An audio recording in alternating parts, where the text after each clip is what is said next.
really small.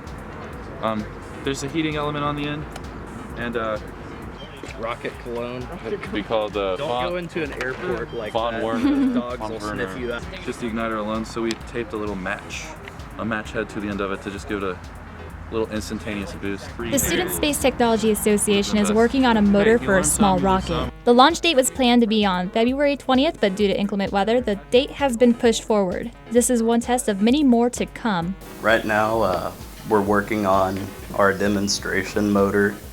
Last semester, we built one and tested it, but it had some issues with it that we had to resolve.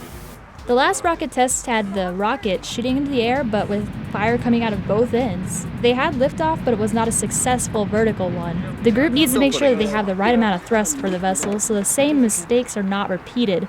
We plan on mounting the motor in some kind of device to measure its thrust. Using a kitchen scale, they diligently mounted the base of the rocket on the top, directly in the center of the scale.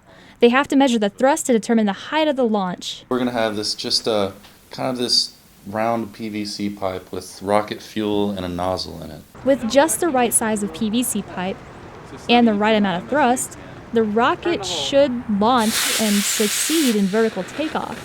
If it was a little bigger, we'd have to file for a permit, but we're okay. The rocket is planned to be a Class G rocket, which is one of the largest rockets you can make without having a permit. 1, fire in the hole.